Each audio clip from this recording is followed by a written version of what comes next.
And now, back to White Lies dito sa TV5.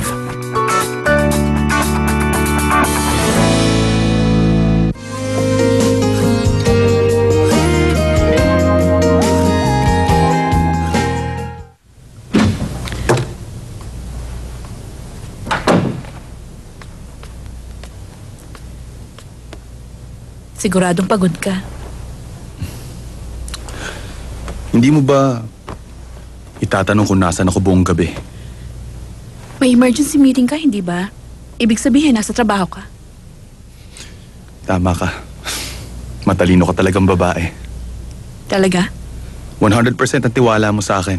At di ka nagde-demand ng mga paliwanag. Ang swerte ko talaga sa naging asawa ko. Ang galing mo talagang mambola. Oo nga pala, bumalik yung empleyadong pumunta sa Japan para sa collaboration project.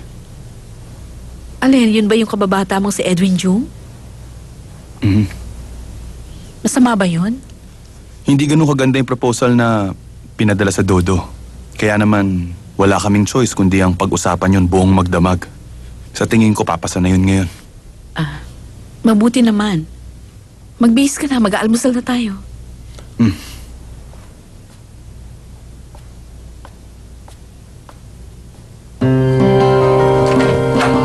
Kaalis lang ni CEO Kang sa office.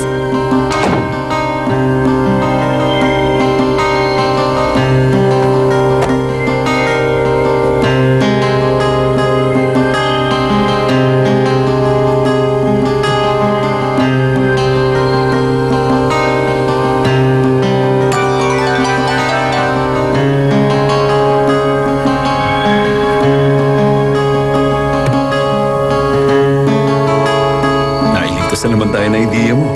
Salamat sa pagtatrabaho mo buong magdamag. Tatawagan na lang kita pagdating ko sa Japan.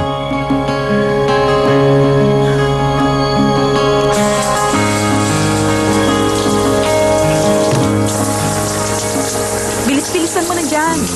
Niluto ko yung paborito mong sabaw, baka lumamig yun. Sige, susunod na ako.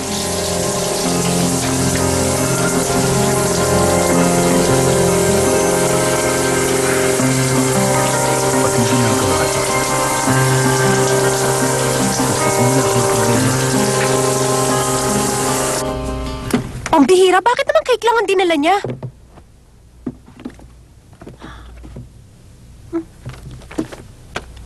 Ano to? Oh, Ma! Ma! Paano ka? Bakit bigla ka nalang sumisigaw? Ma! Tignan niyo to, oh! Ako. Ang Diyos ko. Isa, dalawa, tatlo, apat. Oh. Isa, dalawa, tatlo, apat. Oh. Papasok na ako, ha? Teka, sandali. Ito, oh. Tingnan mo to sandali. Halika, dali. Bakit? Ano ba to? Kasama po yan dito sa cake na dala ni Madam. Kailangan ko talaga makita ang CEO. Pero kailangan niyo muna mag-set ng appointment. Kung ganon, tawagan mo siya. Sabihin mo, pag hindi niya ako minute ngayon, magsisisi siya. At bakit naman ako magsisisi kung hindi kita i-meet? Ikaw bang CEO? Meron ka bang kilalang nagngangalang Martha Ju?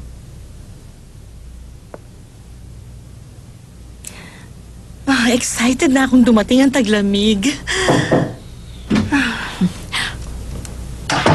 Ma, anong ginagawa niya? Wala. Chine-check ko lang kung okay itong binili kong coat. Aalis ka? May pupuntahan lang akong exhibit. Hindi ako magtatagal. Sige, lumakad ka na. Opo. Pero, narinig niyo ba yung sinabi sa news? Hindi raw magiging ganong kalamig ang winter dahil sa global warming. Ano ngayon? Wala po. Sinasabi ko lang sa inyo na kawawang environment. Aalis na po ako, Ma. Hindi niya ba gusto na maisuot ko ito? Ay, para akong biglang nainitan.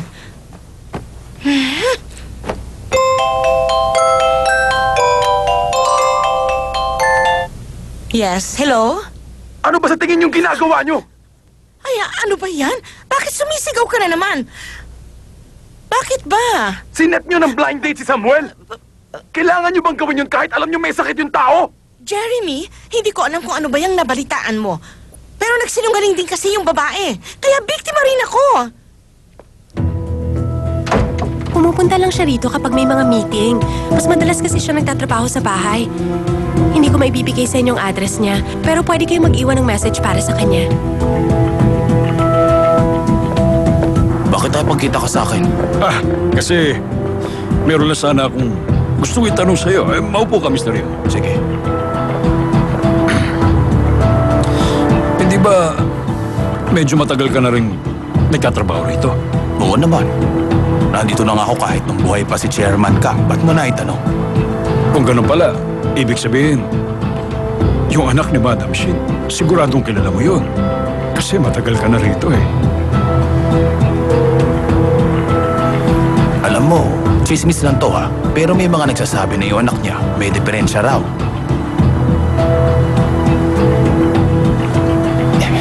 Simula kasi nung magtrabaho ako rito, hindi ko pa nakikita yung anak niya. Pero hindi rin ako sigurado kung totoo yun.